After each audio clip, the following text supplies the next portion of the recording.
29 października 2009 roku wraz z Halloweenową aktualizacją Valve umieściło na stronie TF2 zapis testamentu niejakiego Sofoniasza Mana. Nie był on jednak kompletny. Dolna część była zasłonięta przez piasek. O dokładnym znaczeniu tego testamentu powiem w filmie o historii Team Fortress 2. 5 maja 2010 roku Valve wypuściło specjalny 119 update. Wraz z nim ukazał się nowy zwiastun nadchodzącej aktualizacji inżyniera. W tym zwiastunie możemy znaleźć 3 dosyć istotne rzeczy: głowę robota Demomena, głowę robota Heavy'ego oraz plan robota Scouta. Kiedy ukazały się pierwsze obrazki aktualizacji inżyniera, na ekranie aktualizacji dało się dostrzec kolejny plan robota Scouta narysowanego niczym człowiek wirtuwiański Leonardo da Vinci. 15 grudnia 2011 roku podczas aktualizacji australijskiej gwiazdki 2011 została dodana nowa mapa – Foundry. Na mapie tej znajdują się 2 ukryte pomieszczenia, do których możemy się z łatwością dostać za pomocą trybu widza. Jeden z tych pokoi zawierał zamazane zdjęcia robotów oraz numery 13, 22, 13, które tłumaczyły się jako MVM. Drugi pokój zawierał reklamę Auto Borax doktora Wilsona. Jeżeli zwrócimy uwagę na fragment pomiędzy 2 deskami, ujrzymy napis Tobor. Gdy przeczytamy ten napis od tyłu, otrzymamy napis Robot. 3 maja 2012 roku aktualizacja do Team Fortress 2 wprowadziła szereg ścieżek dźwiękowych do pewnej mapy.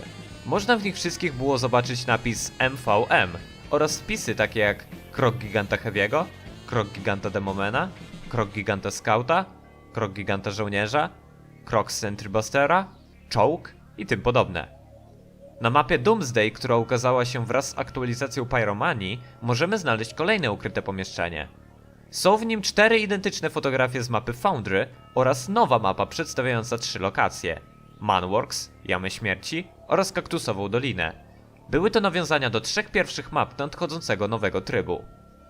Również w aktualizacji Pyromanii graczom została udostępniona wersja beta Source Filmmakera.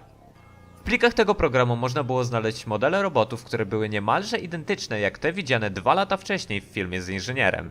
10 sierpnia 2012 roku na głównej stronie TF2 pojawiła się tajemnicza plama krwi. Można było na nią kliknąć, aby zostać przeniesionym do ukrytej strony, która przedstawia certyfikat urodzenia poprzednio nieznanego trzeciego brata Mana, Greya. O dokładnym znaczeniu tego listu również porozmawiamy w filmie o historii i lorze Team Fortress 2. Imię Grey można było znaleźć nieco wcześniej na przedmiocie dodanym przy ARG Pyromanii, uszkodzonym kondensatorze.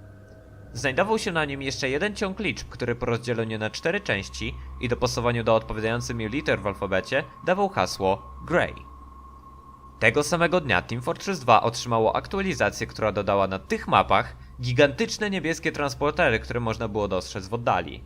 Dzień później na stronie pojawił się kolejny ślad krwi, który prowadził do pełnej wersji testamentu Sofoniasza Mana, natomiast sama gra przeszła kolejną aktualizację.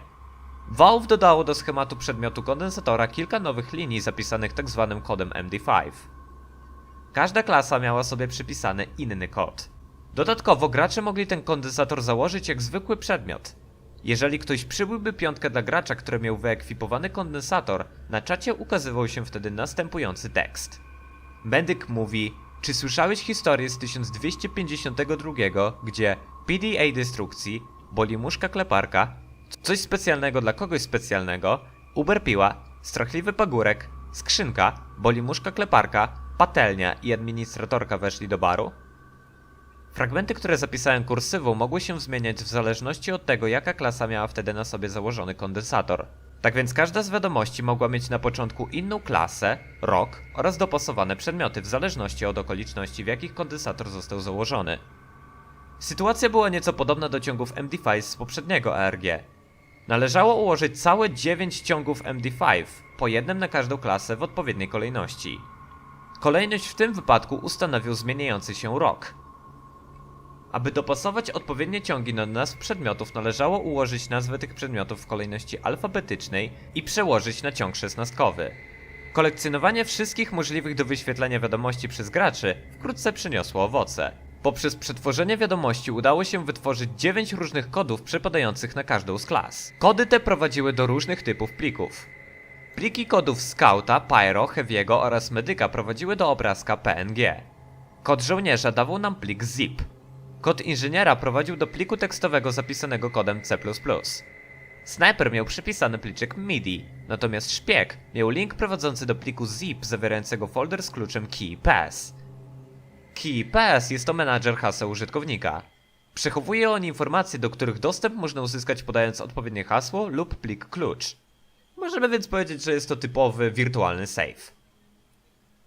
Kod QR dało się oczywiście odszyfrować korzystając chociażby ze zwykłego smartfona. Kod Scouta przedstawiał słowo wyszukiwane w serwisie Google – adult. Kod Pyro – baboon. Kod QR Heavy'ego prowadził do wyszukiwania słowa goldfish. Kod QR Medyka z kolei – goggles. Gracze odszyfrowali również tekst w pliku BMP żołnierza z pliku zip.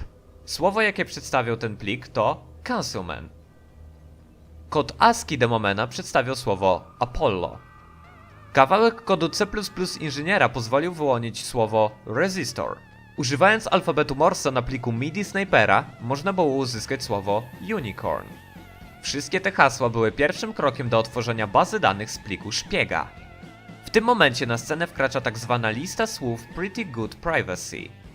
Na liście tej można było znaleźć wszystkie słowa poszczególnych klas i, co najważniejsze, dopasować do nich odpowiedni kod hex. Po ułożeniu tego wszystkiego w całość otrzymywaliśmy hasło do bazy danych z kodu szpiega. Otrzymaliśmy za pomocą tego kolejny kod QR.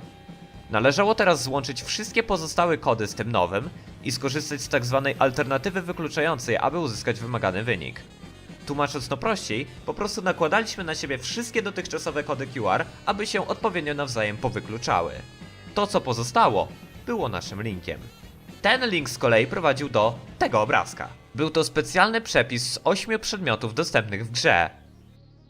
Krople krwi na poszczególnych literkach na tym obrazku układały się w kolejne słowo Tobor.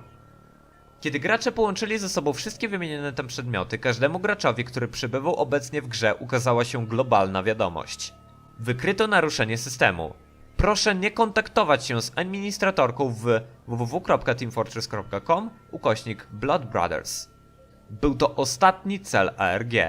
Link do nowego komiksu, który był prawdziwym wstrząsem, jeżeli chodzi o status quo w uniwersum Team Fortress 2.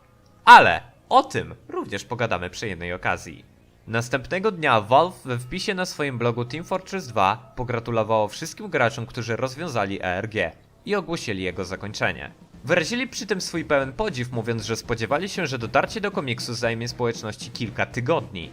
Oni tymczasem dokonali tego w niecałe 12 godzin. To był również ostatnie ARG, jakie zrobiło Valve. Wprawdzie przed kilkoma aktualizacjami wciąż umieszczali oni zmiany na mapach i wskazówki, takie jak plakaty z UFO, same UFO, nawet na mapie dodanej kilka miesięcy temu, Powerhouse, mamy kilka nowych rzeczy, które mogą być zapowiedzią przyszłych aktualizacji. Jednak od roku 2012 nie było żadnych nowych szyfrów, złożonych algorytmów i zagadek, które sprawiłyby, że faktycznie mógłbym wtedy nazwać takiemu wydarzeniu nazwę ARG. Mam jednak cichą nadzieję, że jeżeli Valve ma jeszcze w zanadrzu dla nas jakieś naprawdę duże niespodzianki, jeżeli chodzi o ich obecne lub, błagam cię Boże, ewentualne przyszłe gry, to będą to poprzedzać równie świetne gry alternatywnej rzeczywistości. Ponieważ jeśli mam być szczery, jest to jeden z najlepszych, najbardziej imponujących i najskuteczniejszych sposobów na budowanie ekscytacji wśród społeczności, jakie widziałem.